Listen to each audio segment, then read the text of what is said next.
एक psychological drama movie. इस movie में एक मिडिल एज आदमी को उससे आधी उम्र की लड़की से प्यार हो जाता है और इस फॉरबिडन लव के डिजास्टरस कंसिक्वेंसेस क्या होते हैं देखेंगे हम इस मूवी में। साउथ अफ्रीका के कोस्टल रीजन के एक रिमोट विलेज के बीच के किनारे पर एक आदमी टहल रहा होता है। तभी वो देखता है कि 3 लोग वहाँ पे नहा रहे होते हैं। उसमें से एक लड़की पर उसकी नजर जाती है। वो लड़की नहाते हुए इस आदमी को देख लेती है। थोड़ी देर इस आदमी को ये लड़की अजीब सी निगाहों से देखती है और फिर अचानक ही वो पानी के अंदर डुबकी लगा देती है और ये आदमी यहाँ से चला जाता है। अगले दिन सुबह ये आदमी जब अपने घर के बाहर टहल रहा था तो वो किसी लड़की के रोने की आवाज सुनता है। वो आवाज सुन के इस घर के पास में आता है तो वो देखता है कि बोट के अंदर कंबल ओढ़े एक लड़की रो रही होती है। वो उसको आवाज लगाता है तो एक लड़की बाहर निकलती है। वो देखता है कि ये वही लड़की है जिसको बीच पे कल उसने देखा था। ये आदमी जिसका नाम जॉन होता है पूछता है कि तुम्हारी आंख लाल कैसे है, तुम्हें किसने हिट किया है। ये लड़की जिसका नाम जैकी होता है कहती है कि ये तुम्हारे काम की बात नहीं है, तुम यहाँ से चले जाओ। लेकिन जॉन कहता है कि शायद आइस लाकर मैं तुम्हारे आंखों पर सेक कर सकूं। तो वो लड़की चिढ़ जाती है और कहती है कि तुम्हें समझ नहीं आता क्या, तो मैं कह रही हूँ कि तुम चले जाओ यहाँ से और तुम मेरे पीछे ही पड़ गए हो। तो जॉन कहता है कि मैं तो सिर्फ तुम्हारी हेल्प करने की ट्राई कर रहा था, तुम शांत हो जाओ। जैकी यहाँ पर अकेली बहुत ज्यादा रो रही थी और ऐसा लग रहा था कि अब वो किसी पर भी विश्वास नहीं करना चाहती है। जैकी पूछती हैं कि तुम्हारे सर पर ये चोट का निशान कैसे हैं, तुम्हें टाके लगे हुए हैं, तुम्हारा एक्सीडेंट हुआ था क्या। तो जॉन कहता है कि ये तुम्हारे मतलब की चीज नहीं है, तुम कल जिनके साथ नहा रही थी वो तुम्हारे क्या लगते हैं। तो जैकी कहती है कि ये तुम्हारे काम की चीज नहीं है। तो जॉन पूछता है कि तुम्हें मारा किसने है। तो जैकी पूछती है कि हो सकता है कि तुम ही ने मारा हो, मैं तुम्हें कब से कह रही हूँ कि तुम चले जाओ, अगर तुम अब यहाँ से नहीं गए तो अब मैं तुम्हारे ऊपर ये इल्जाम लगा दूंगी कि तुम्ही ने मुझे पंच किया था और तुम्हारी वजह से ही मैं रो रही हूँ, चुपचाप यहाँ से निकल जाओ। जॉन कहता है कि मैं तो तुम्हारी हेल्प करना चाहता था,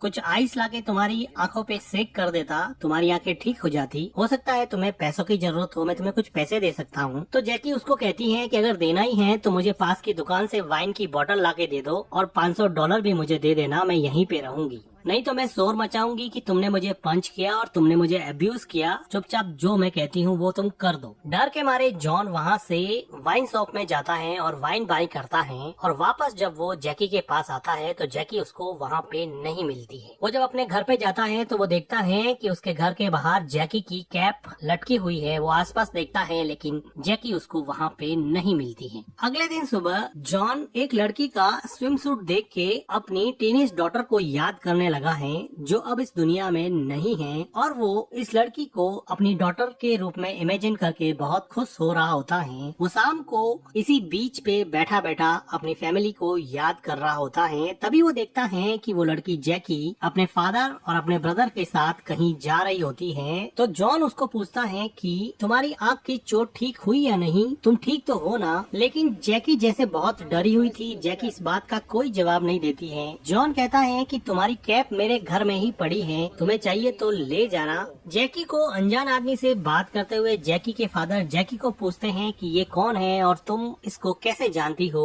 लेकिन जैकी ऐसा लग रहा था कि अपने फादर से बहुत डरती है और वो उनको कोई जवाब नहीं देना चाहती। उसी रात को जैकी के फादर जॉन के घर पे आते हैं और उसको अपने घर पे डिनर के लिए इनवाइट करते हैं क्योंकि उनको जैकी ने बता दिया था कि जॉन ने उसकी हेल्प करने की कोशिश की थी, इसलिए जैकी के फादर ने जॉन को यहाँ पर डिनर के लिए इनवाइट किया था। जैकी के फादर जैकी को कहते हैं कि अपने ब्रदर को बुला के लाओ। जैकी अपने ब्रदर को डिनर के लिए बुलाती है और ये सब मिल के यहाँ पे डिनर करते हैं। जैकी के फादर बहुत ज्यादा ऑर्थोडॉक्स होते हैं। वो डेस्टिनी और भगवान में बहुत ज्यादा विश्वास करते हैं, इसलिए हर चीज को वो भगवान के भरोसे ही छोड़ देते हैं। डिनर टेबल पर जैकी का भाई अपने खाने से मस्ती कर रहा होता है तो उसके डिसिप्लिन्ड और ऑर्थोडॉक्स फादर को ये सब पसंद नहीं आता है तो वो उसके भाई पे चिल्लाते हैं। जैकी अपने फादर के गुस्से को देख के बोलती है कि तुम हमेशा हमारे ऊपर चिल्लाते क्यों रहते हो, हमेशा अपने बच्चों को डोमिनेट क्यों करते रहते हो। और वो जॉन को कहती है कि चलो मेरे साथ यहाँ से चलते हैं। वो कहती है कि चलो यहाँ से चलो, मुझे तुम्हारे घर से मेरी कैप लेनी है, उठो और चलो मेरे साथ जल्दी से। जॉन को कुछ समझ में नहीं आता कि वो क्या करे, लेकिन वो अब जैकी के साथ यहाँ से बाहर निकल जाता है। ये साउथ अफ्रीका की एक रिमोट जगह है जहाँ पर चारों तरफ जंगल है और बहुत बहुत ही कम पॉपुलेशन यहाँ पे रहती है। जैकी जॉन से सिगरेट मांगती है। जॉन कहता है कि क्या तुम्हारे डैड को ये बात पता है कि तुम स्मोक करती हो?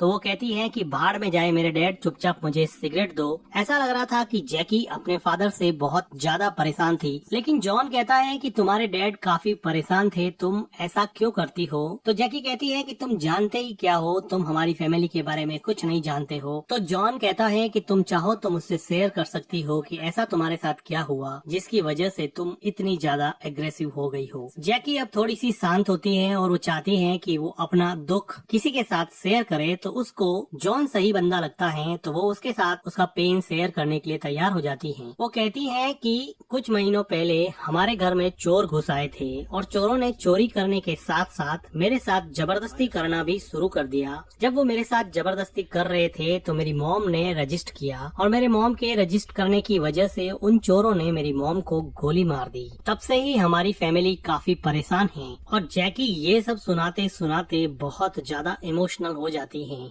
जैकी जॉन के सर पे चोट देखती है तो वो पूछती है कि तुम्हारे सर पे ये चोट कैसे लगी, क्या हुआ था तुम्हारे साथ? तो जॉन उसको बताता है कि एक बार वो अपनी वाइफ और अपनी डॉटर के साथ ड्राइविंग के लिए जा रहा था तो उसकी आंख लग गई। उसको ड्राइविंग करते करते नींद आ गई, जिसकी वजह से उसकी कार खाई में जा गिरी और उसकी वाइफ और उसकी डॉटर की इंस्टेंटली डेथ हो गई और वो काफी चोटों के बावजूद भी बच गया। वो कहता है कि वो अपने आप को कभी माफ नहीं कर पाएगा कि उसकी वजह से उसकी डॉटर और उसकी वाइफ की डेथ हो गई। जैकी जॉन की कहानी सुन के बहुत इमोशनल हो जाती है और जॉन के साथ इसकी बॉन्डिंग थोड़ी बढ़ जाती है। ये दोनों जॉन के घर पे आते हैं क्योंकि जैकी को यहाँ से जैकी की कैप लेनी थी। जॉन जैकी की कैप ढूंढने लग जाता है। जैकी अंदर वाले रूम में चली जाती है। बाहर जॉन को जैकी की कैप मिल जाती है तो वो जैकी को कैप देने के लिए अंदर जाता है तो देखता है कि जैकी वहाँ पे लेटी हुई है और वो ऐसा लग रहा था कि जॉन की तरफ काफी अट्रैक्ट हो गई है। तो जॉन कहता है कि ये लो तुम्हारी कैप मिल गई है। तो जैकी जॉन को पूछती है कि क्या तुम्हारी कोई गर्लफ्रेंड है?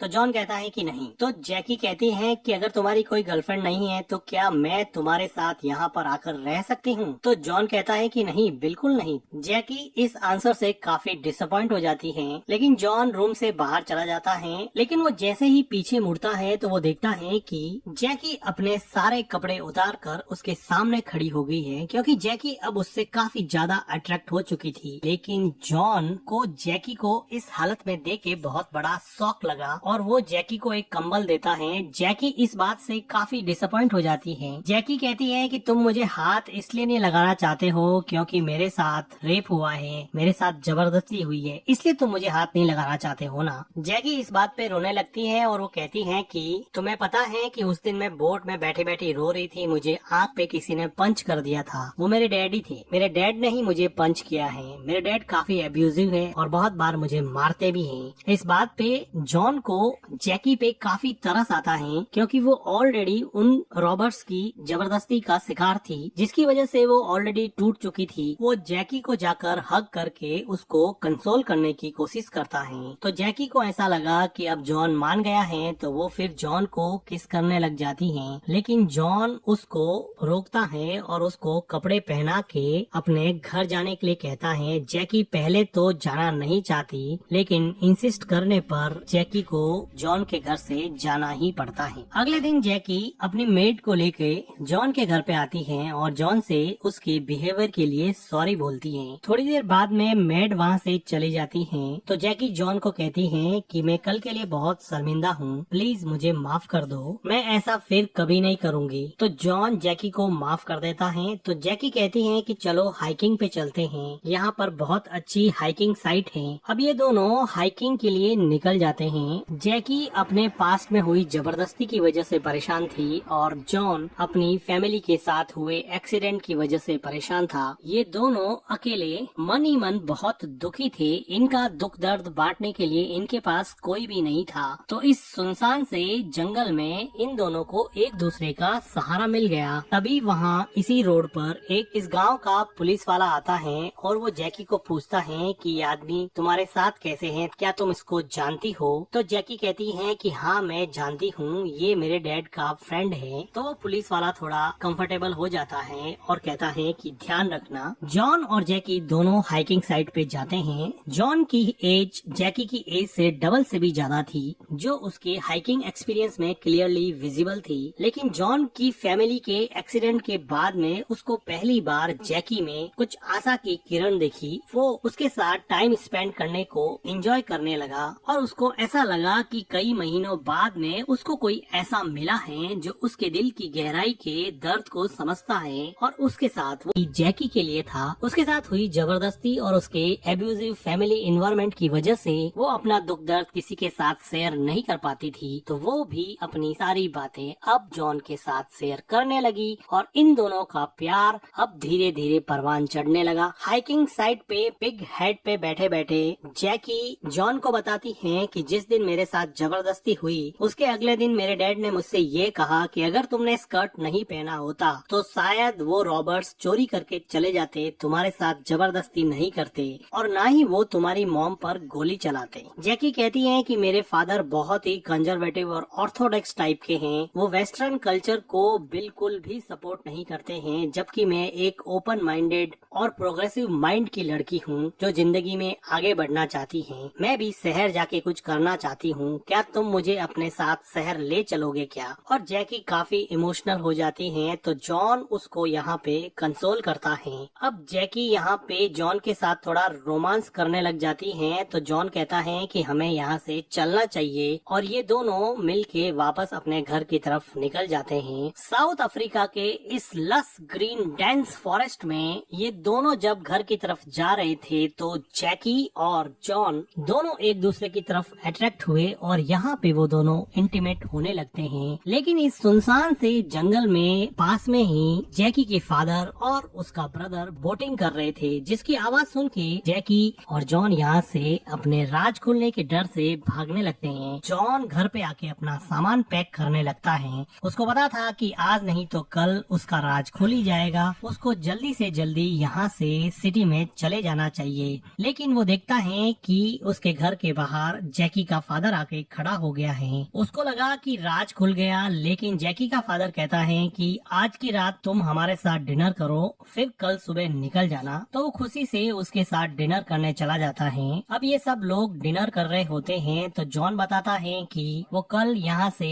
जाने वाला है। तो जैकी उसको शेड्यूस करने में लग जाती है और डिनर टेबल के नीचे पैर से जॉन के पैर को टच करती है और उसको अपनी तरफ अट्रैक्ट करके यहाँ से नहीं जाने के लिए मजबूर करने लगती है। लेकिन जॉन कहता है कि मैं तो कल पोर्ट एलिजाबेथ से डरबन के लिए निकल जाऊंगा। जैकी कहती है कि डरबन जाके क्या करोगे, दूसरी शादी करने वाले हो क्या? तुम किसी इंटरनेट साइट पे जाके कोई प्रिटी सी वाइफ ढूंढ लो, लेकिन हाँ तुम्हें अपना फेस छुपाना पड़ेगा, तुम्हें अपना स्कार कोई कैप लगा के छुपाना पड़ेगा। और वो फ्रस्ट्रेशन के मारे जॉन को टीज करने लगती है कि तुम बहुत ही ओल्ड और भद्दे दिखते हो, तुम्हें कोई पसंद नहीं करेगी। और वो अपना वैल्यू उसको जताने की कोशिश करती है। जैकी के इस बिहेवियर की वजह से जैकी के डैड जॉन से माफी मांगते हैं, लेकिन जैकी जॉन के जाने से मनी मन बहुत दुखी होती है। फिर जॉन वहाँ से चला जाता है।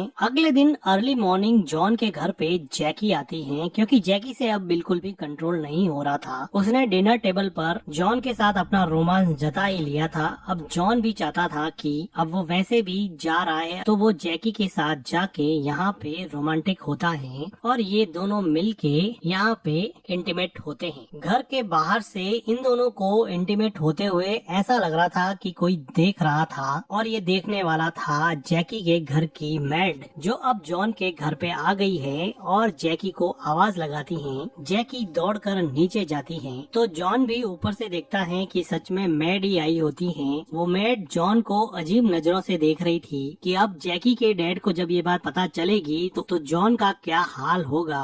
जॉन और जैकी इस बात से काफी डर जाते हैं। जॉन फटाफट अपना बैग पैक करता है और यहाँ से डरबन के लिए रवाना होने लगता है, लेकिन तभी वो देखता है कि जैकी का डैड उसके घर पे आया है। जैकी का डैड उसको बताता है कि उसका बेटा साइमन कहीं चला गया है और वो कहता है कि प्लीज उसको ढूंढने में मेरी मदद करो, तुम 1-2 दिन बाद में चले जाना, मेरे बेटे को ढूंढना जरूरी है। जॉन को भी ये बात ठीक लगती है। वो जैकी के भाई को ढूंढने में लग जाता है। काफी देर ढूंढने के बाद में भी जैकी का भाई यहाँ नहीं मिलता है। जैकी यहाँ पर अलग अलग जगह पे मिसिंग के पोस्टर लगा रही थी और अपने भाई भाई के खो जाने की वजह से काफी दुखी लग रही थी। अगले दिन इस गांव का पुलिस वाला रास्ते में जॉन को पिक करता है और वो कहता है कि तुम और जैकी काफी अच्छे फ्रेंड हो ना। मैं जैकी को बहुत पसंद करता हूँ, मेरी शादी की बात तुम जैकी से करोगे क्या? लेकिन जॉन कहता है कि देखो अभी तो उसका भाई गायब हुआ है, अभी तो मैं ऐसी कोई बात कर नहीं सकता, और वो उसकी कार से नीचे उतर जाता है।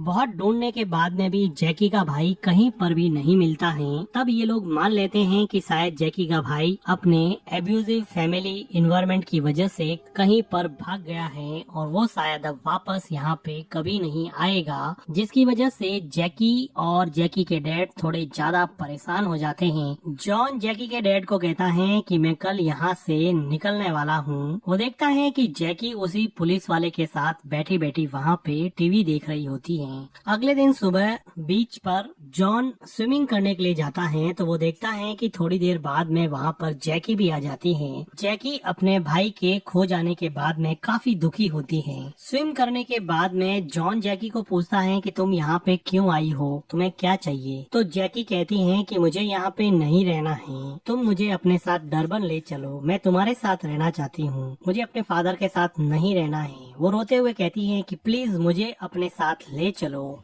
जॉन उसको कुछ जवाब देने ही वाला होता है कि वो देखता है कि वो पुलिस वाला वहाँ पे आ गया है और थोड़ी देर बाद में जैकी के डैड भी वहाँ पे आके खड़े हो गए हैं। जैकी के डैड जब इन दोनों को ऐसी हालत में देखते हैं तो उनका गुस्सा 7वें आसमान पे चला जाता है और ये पुलिस वाला तो वैसे भी जैकी से शादी करना चाहता था, तो वो भी अब जॉन के अगेंस्ट हो जाता है। जॉन हिम्मत करके स्विम करता हुआ किनारे पे पहुँचता है और जैकी के डैड को कहता है कि हम सिर्फ स्विम कर रहे थे, तुम जैसा समझ रहे हो वैसा बिल्कुल भी नहीं है। तो जैकी का डैड कहता है कि अगर तुम्हारी बेटी के साथ भी कोई ऐसा करे तो तुम क्या करोगे? तो जॉन कहता है कि ऐसा कुछ नहीं है, मुझे कपड़े लेने दो। इस बात पे पुलिस वाला गन निकाल देता है और जैकी का डैड एक डंडा उठाता है और डंडे से जॉन के मुंह पे अटैक कर देता है, जिसकी वजह से जॉन को काफी चोट लगती है और अब जॉन जंगल के रास्ते अपने घर की तरफ भागने लगता है। भागते भागते वो घर पहुंचता है। वो देखता है कि उसका गेट खुला हुआ है और सामने एक बबून बैठा हुआ है। तभी जैकी के डैड आ जाते हैं और जॉन और जैकी के डैड में काफी फाइट होती है और ये दोनों एक दूसरे को लड़ते लड़ते लहूलुहान कर देते हैं। तभी जैकी के डैड पे बबून अटैक कर देता है और बबून के इस अटैक की वजह से जैकी के डैड को हेड और नेक में सीरियस इंजरीज होती हैं। जॉन को पता था कि ये बबून बहुत वायलेंट हो सकते हैं, इसलिए वो अब बबून को मारना ही बेहतर समझता है। वो एक स्टिक उठाता है और बबून को मार डालता है। तभी वहाँ पे जैकी और वो पुलिस वाला आता है और यहाँ पे ये हालात देख के जैकी बहुत घबरा जाती है। जैकी जॉन की हालत देख के भी सहम जाती है। वो पुलिस वाला जैकी के घायल डैड को बाहर लेके जाता है। जैकी भी घर से बाहर जाती है और जॉन भी उनके पीछे पीछे उनकी हेल्प करने के लिए जाता है। ये दोनों मिल के जैकी के डैड को हॉस्पिटल ले जाने के लिए पुलिस की वैन में बिठाते हैं और पुलिस वाला जॉन के सर पे गन रख के कहता है कि अगर तुम एक दिन भी यहाँ और रुके तो मैं तुम्हें खुद गोली मार दूंगा, चुपचाप कल सुबह यहाँ से निकल जाना। जैकी ये सब देखती ही रहती है। उसको समझ नहीं आ रहा कि वो क्या करे, कि वो किस तरफ जाए। एक तरफ उसके घायल डैड हॉस्पिटल जाने के लिए तैयार हैं, तो दूसरी तरफ उसका लवर जॉन कल सुबह ही डरबन के लिए हमेशा हमेशा के लिए निकल जाएगा। जैकी के लिए ये सिचुएशन काफी डायलेमेटिक थी। वो काफी देर तक जॉन की तरफ देखती है। वो चाहती तो थी कि वो जॉन के साथ ही चली जाए, लेकिन अपने फादर को इस हालत में छोड़ के वो जाना नहीं चाहती थी। तो वो उलझे मन से रोते हुए अपने फादर के साथ पुलिस की वैन में बैठ जाती हैं, जिसको अब जॉन भी सपोर्ट कर रहा होता है, क्योंकि वो तो ऑलरेडी मैच्योर था और उसको पता था कि यही जैकी के लिए ज्यादा सही होगा। जैकी और जैकी के डैड गले मिलके बहुत रोते हैं और रियलाइज करते हैं कि दोनों का रिलेशन और दोनों के बीच में प्यार कितना ज्यादा जरूरी है। एक दूसरे पर थोपे गए रूल्स और रेस्ट्रिक्शंस आदमी के रिलेशंस को बर्बाद कर सकता है। फ्रीडम और लिबर्टी के लिए तो इंसान जीता ही है, अगर उस पर ही कोई पाबंदी लगा दे तो पिंजरे में बंद पक्षी और रेस्ट्रिक्शन में बंधे इंसान में क्या ही फर्क रह जाएगा। जैकी का मन अभी भी कुछ हद तक जॉन में ही अटका हुआ था। वो जॉन के साथ जाना चाहती थी, जॉन भी यही चाहता था, लेकिन जिंदगी इतनी आसान चॉइस कहाँ देती है। इतनी आसान तो जिंदगी है नहीं। जिंदगी तो एक कॉन्स्टेंट इंस्टेंट स्ट्रीमिंग पेन है। आप एक सॉल्व करोगे तो दूसरा मिल जाएगा, दूसरा सॉल्व करोगे तो तीसरा मिल जाएगा। और इसी के साथ ये मूवी एंड हो जाती है। मूवी का एक्सप्लेनेशन अगर आपको अच्छा लगा हो तो वीडियो को लाइक कीजिएगा, हमारे चैनल को सब्सक्राइब कीजिएगा एंड थैंक यू फॉर